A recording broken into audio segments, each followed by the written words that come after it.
On a fait aussi le King of Field chez nous en France. Ça fait plaisir de voir un joueur autant se déplacer. Ça annonce un gros BO, je pense. En plus, Ditto Rob, je trouve ça particulièrement rigolo à voir. Ça peut être drôle, les Zero to Death, on les a vus hier, on avait Ikutoir qui a clairement climatisé le stream avec ses Zero to Death. Et on est parti directement sur PS2. Ditto Rob comme prévu. J'ai hâte de voir ce que ça va donner. Ça va lancer des toupies, ça va lancer des gros nerfs et, et on a déjà une bonne phase trouvée par Sintro. Déjà directement 55% gratté sur Vidad. On va trouver les petites interactions, les petits coups petit à petit. Il n'y aura pas de la méconnaissance de match-up, il n'y aura pas de la mauvaise DI. On parle pas de méconnaissance de match-up là. Il n'y aura pas de mauvaise DI sur le pair. On connaît de chaque côté, on ne se fera pas avoir, pas ses propres douilles. Bien vu ça, on va avoir le petit reset, le formatage qui va être trouvé. Malheureusement, ça ne suffira pas à récupérer la stock du côté du joueur autrichien. Ça reste une sacrée phase quand même. Ça reste une sacrée phase déjà maintenant 130%. En vrai je sais pas trop comment ils vont trouver les stocks. Il y a le back air encore une fois. Parce qu'on connaît en fait toutes les arcanes de Rob. Ils connaissent leur propre douille. On va faire attention en position de ledge trap. On va réussir à sortir de la position. Tentative de down smash. Du côté de Sintro qui commence à accélérer le rythme petit à petit. Oh bien vu, il a tenté quelque chose d'assez stylé avec ce back air. Est-ce qu'on va réussir à revenir? La DBZ. Mais par contre la toupie on stage pour qu'elle lui rebondisse dessus, c'était particulièrement bien vu. C'était particulièrement osé, c'était quelque chose d'assez original. Mais la DBZ, je sais pas trop ce qui s'est passé. Il y a eu un trade entre le up air et le down air.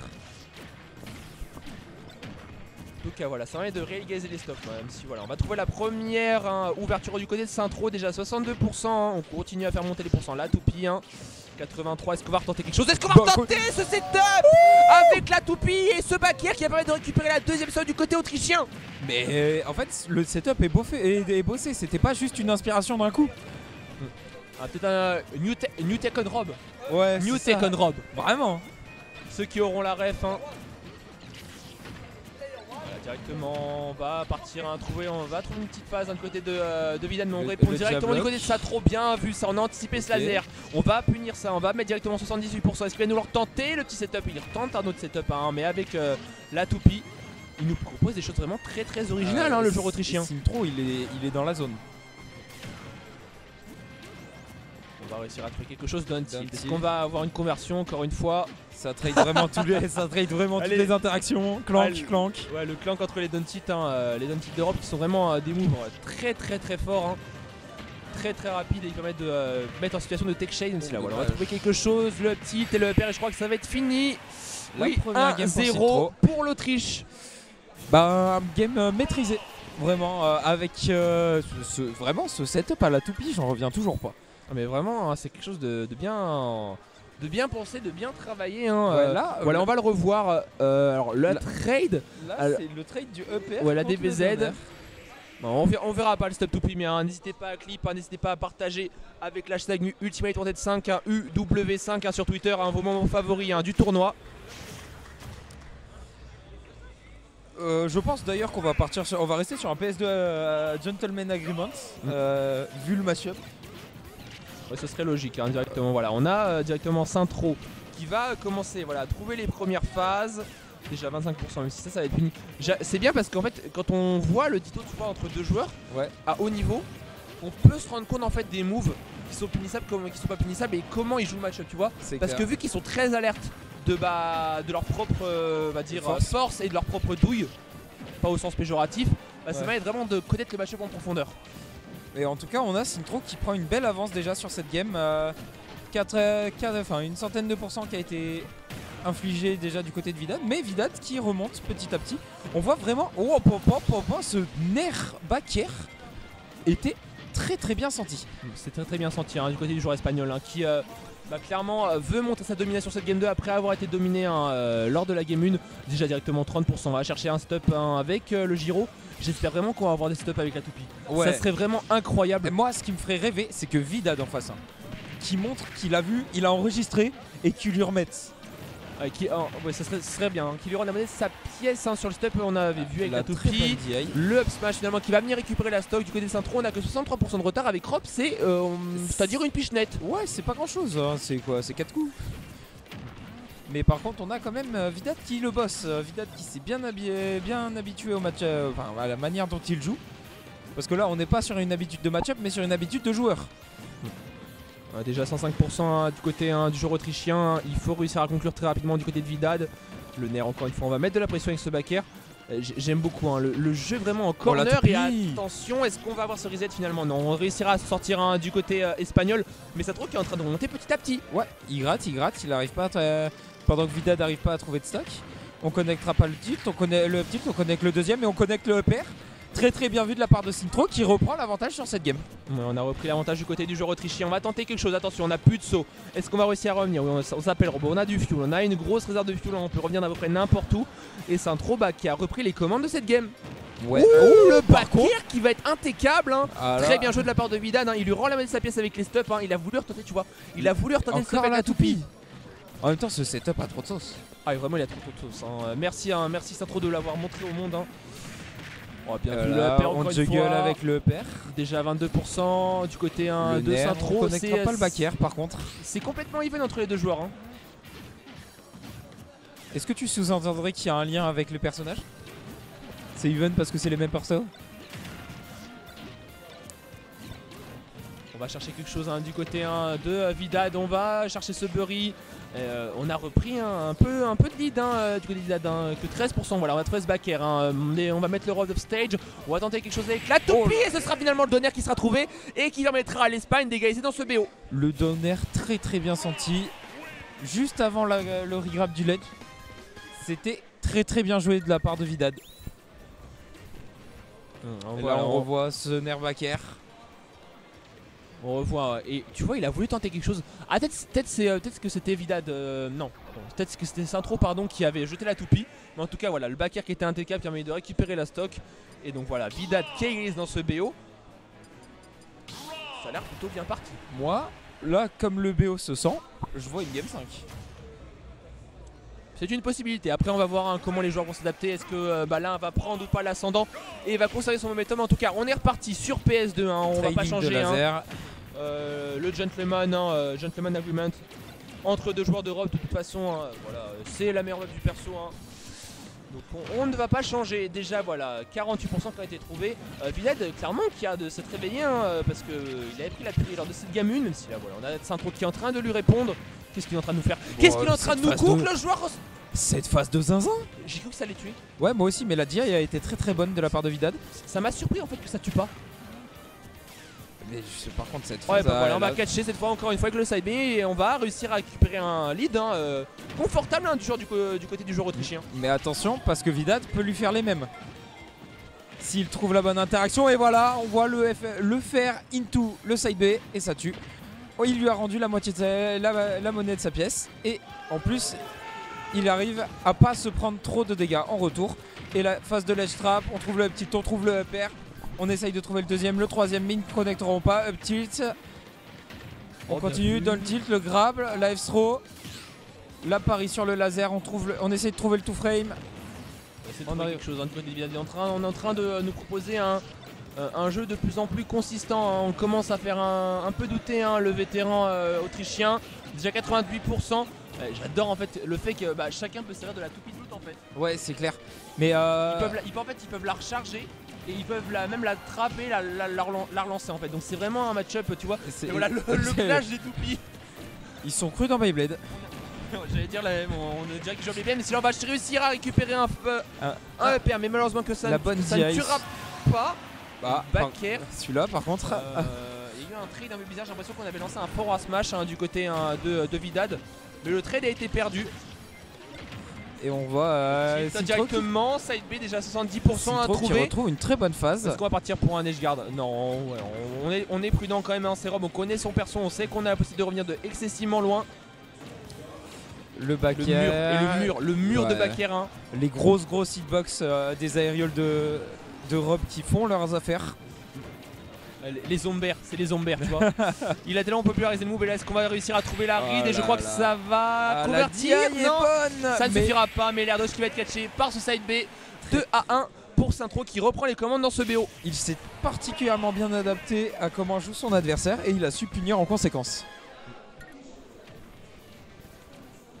On revoit les actions de ce match et voilà le catch avec le side B. On a vu qu'on avait chargé le topi directement, on n'a pas hésité, on a puni avec ce side B. Ah oui non pardon, c'était un laser, pourtant pour moi sur l'interaction.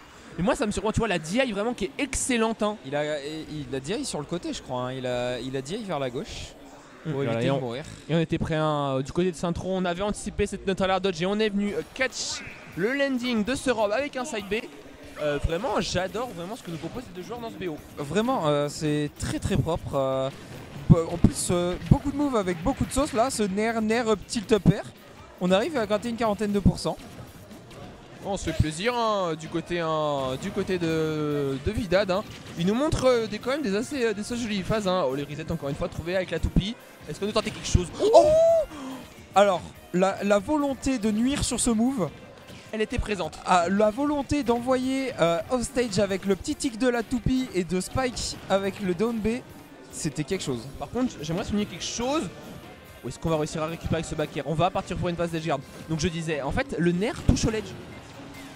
Je sais pas si t'as remarqué ça mais le nerf touche au ledge. Ça couvre énormément d'options ce nerf. Et vraiment ça je savais pas donc ça m'a surpris. Voilà on va trouver la phase de tech chaise du côté de Vidal et on a un lead vraiment très confortable du côté du joueur espagnol. Il a perdu une interaction, c'est le seul truc qui fait que c'est pas un 0 to Non, death. est-ce qu'il a... Oh il a tenté de le faire. La malveillance était présente.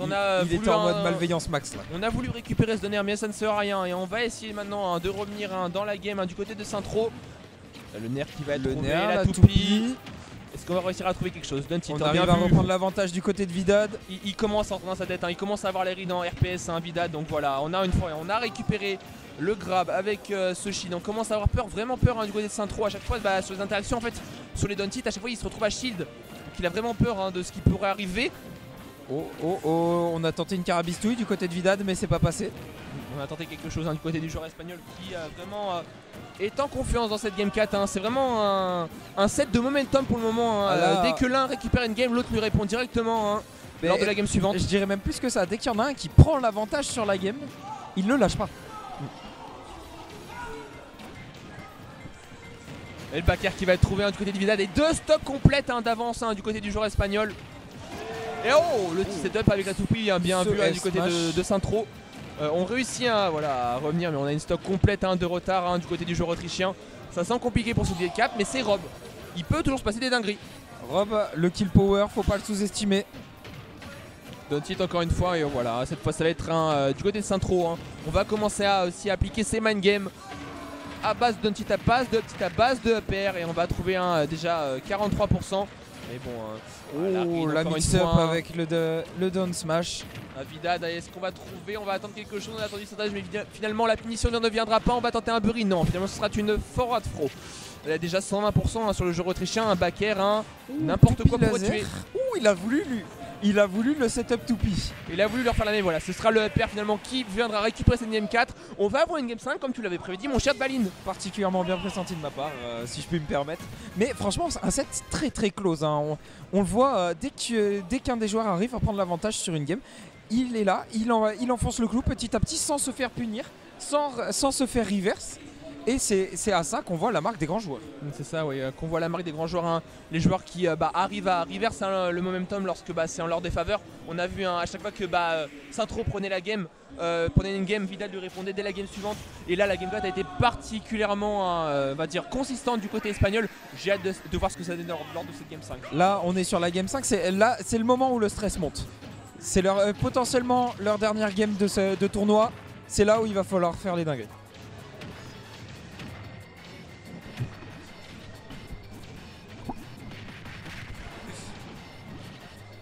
Donc voilà, on a trouvé déjà les premiers pourcents du côté de Vidal qui commence sur les chapeaux de roue cette game 5 comme il avait pu le faire lors de la game 4.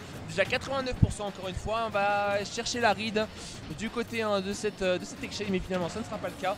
Pour 98%, on a mis la toupie, on va pouvoir tenter le setup. Cette toupie est particulièrement bien sentie. est-ce que t'as vu ou pas ce qu'il avait anticipé? La toupie, il voulait qu'en fait ça lui fasse rebondir sur le bord haut de la plateforme pour pouvoir placer le donner. C'était incroyablement. Ils sont dans le futur ces joueurs-là, Ouais. hein. Ils sont vraiment dans le futur, hein. Ils pensent vraiment à tout. Ils vivent dans une autre dimension. Ils vivent dans une dimension que nous, pauvres mortels, ne pouvons malheureusement pas atteindre. C'est pour ça que moi je tiens un micro et qu'eux ils sont à la manette. On est d'accord. Déjà voilà, 158%, il faut trouver le kill, hein, du côté de Vidad et du côté par contre de Saint-Tro. Il faut résister, père. malheureusement. Voilà, ce sera le père qui vient de récupérer la première stock dans cette game 5. Et le lead est quand même en train de se construire, hein, du côté espagnol. Oui, mais attention, hein, ne sous-estimons pas Rob, du coup. Ne sous-estimons pas Saint-Tro, hein. On a vu qu'il avait fait des très belles choses, hein, lors des premières games. Mais le donner qui va être tenté déjà à 85, est-ce qu'on va partir sur un side B? Non, on va partir sur une aide, on va réussir à gimp le saut. Est-ce qu'on va aller chercher au pain le side B? Ça touchera. Mais malheureusement on réussira à revenir quand même du côté de Saint-Tro. Il a failli me faire mentir, avec ce donner. Mais voilà, le back air qui ne tuera toujours pas. Qui ne tuera pas, non. On a frôlé la base zone, hein, du côté du joueur espagnol, mais cette fois voilà, le donner sera trouvé. 78% de retard, on est encore dans la game du côté autrichien. Le side B de Vidad, j'ai cru qu'il l'avait fait en reverse pour aller spike sur la plateforme. Ça n'a pas été le cas, mais je pense que ça a peut-être été pensé. Ouais, pour le moment on parle, mais il y a Saint-Tro qui est en train d'en venir déjà 60% de trouver un sur l'Europe de Vidad, déjà 88. Retour even. Il a comblé son retard. Est-ce que là on va. Bon, là, à chaque fois maintenant il me fait peur, à chaque fois je crois qu'il va aller chercher un side B. Mais bon, ça ne sera rien, ce sera uniquement un forward air. Est-ce qu'on va aller chercher quelque chose avec le père? Et oui, la stock qui sera trouvée. Et on aura maintenant le lead du côté du joueur espagnol. On a réussi à récupérer un petit bout de lead. Mais bon, on s'appelait très très vite. Non, oh, à chaque fois j'ai peur avec le side. Oui, à chaque fois j'ai peur, il me fait tellement peur, hein, Vidad. Ce down B a été très très close. Et surtout côté Vidad, on a de la rage. On a de la rage. Et ça c'est très très important parce que Rob ça tue tôt, mais Rob avec de la rage ça tue encore plus fort. 150%, ça devient urgent, hein, du côté de Saint-Tro. Il faut trouver quelque chose. Et cette toupie. C'est quoi cette toupie? Bah c'est ce que je pense que ce qu'a voulu faire, hein, Vidad tout à l'heure, mais c'était pas passé. Et là directement voilà, on a peut-être pris un petit coup au moral, hein, du côté de Vidad, et on est en train de combler gentiment son retard du côté de Saint-Tro, déjà 42% sur cette dernière stop, mon cher Valine. On est déjà Vidad reprend un peu l'avantage, mais la game est malgré les pourcentages différents, la game est even. La game est complètement even, hein, 72% contre 85. On va aller tenter quelque chose, on va aller tenter, hein, cette paire, ça ne passera pas. On va récupérer la toupie. C'est vraiment chaud, n'importe quoi, un back air va tuer des deux côtés. Là, si le prochain qui trouve l'interaction peut avoir et la le game. smash, je crois qu'il va suffire. Out of shield. Et donc c'est Saint-Tro qui devra malheureusement s'incliner ici face au Rob espagnol Vidad qui va avancer dans ce bracket. Quel set de zinzin. Est-ce que c'était ou pas un qualifier? Est-ce qu'on est en top 8 qualifier déjà ou pas? Non, je crois qu'il y a une game avant le top 16. Avant le top 8. D'accord, donc on n'est pas encore en top 8